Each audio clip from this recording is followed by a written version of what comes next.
Right, so it's quick bite time again, and today we are taking a look at backshots and the reasons why they're so important when you're pole fishing. It's one of the questions I get asked the most whenever someone, certainly if they're new to fishing, they always ask, why is their shot above your float? And that is what essentially is backshotting. So hopefully in this short video, I'm going to explain the reasons of why I use them and the benefits that they cause. Now, there is two distinctive different ways of using them, so I'm going to talk you through them both. But I guess we should start off with what I use for the backshot. So as you can see there, just above my float, I've got two number 9 stots. Now, I pretty much use that for 95% of the time. Unless it's really windy, I might add one more on there. But the main reason for using them is stability. It makes your pole fishing so much more stable. And certainly if it's windy, like I just mentioned, it's amazing. So you can see actually it's doing it here while I'm holding it, not even in the water. I can put a lot of movement into the tip of my pole, and those shots are basically create a pivot point. So you move the shot, but you're actually not impacting or moving your rig. So it's so stable when you're actually fishing. Hopefully if I can, let's ship out and explain it in a fishing situation. I'm not gonna put any bait on because I don't wanna get a bite, but I want to show you it in a situation where you can see what I mean when I'm fishing. And this is one way of fishing them, and I'm going to go on to another way of fishing them shortly. So if I was shipping out to my spot now, I would lower my rig in, and currently the backshot are sitting about 4 to 5 inches above my pole float. So I'm going to hold these shot just out of the water. Now, the reason why you have to hold them there is because I'll do it now, because it's so close to your pole float. If you dunk your pole tip too low, your shot is impacting your rig and your float goes under. So you have to make sure that they are just sitting almost on top of the water or somewhere around that region. But what it is doing is two very important things. You can see here, I'm moving my pole tip a fair bit, the shot's moving, but my float is staying absolutely dead still.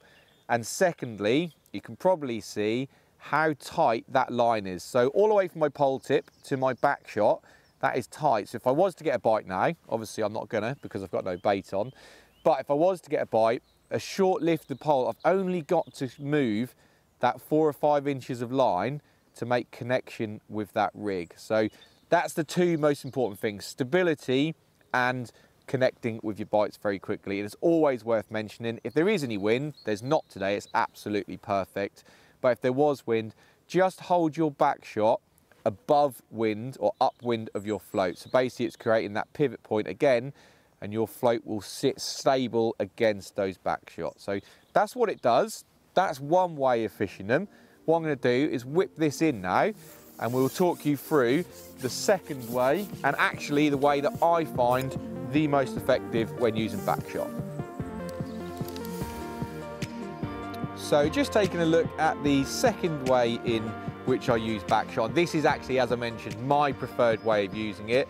First of all, it's worth mentioning, saying the backshot hasn't changed. It's still the two number 9s.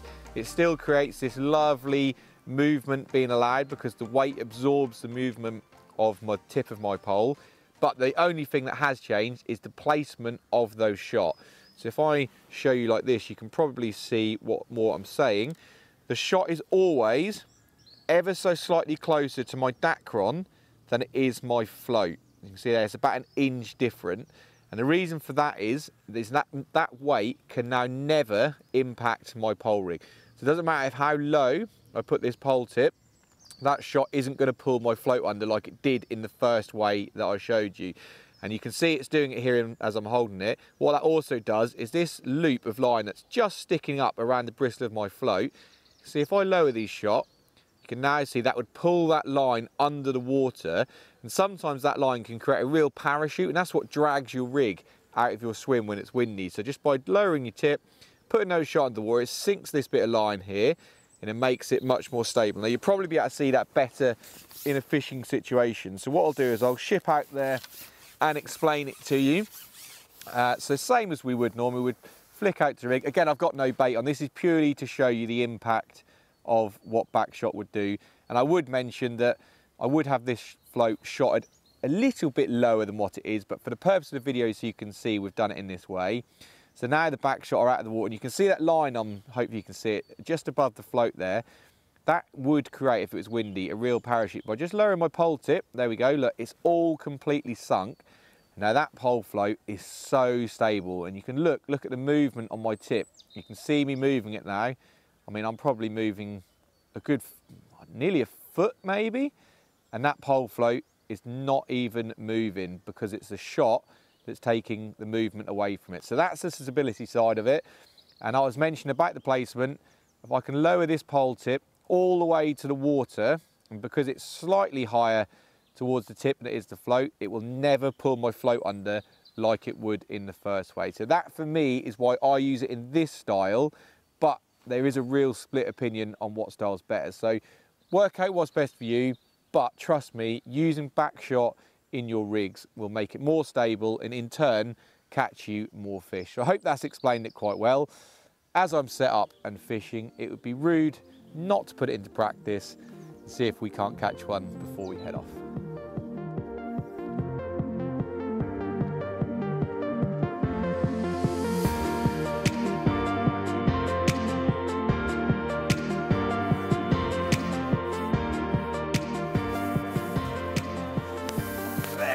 It's nice when it all comes together, and a little F1 to show for it, making your rigs nice and stable with Backshot. I can't express how much better it makes your presentation. So if you've not used it before, hopefully that video explained why you do it and how effective it can be, and it's well worth using in your own pole fishing.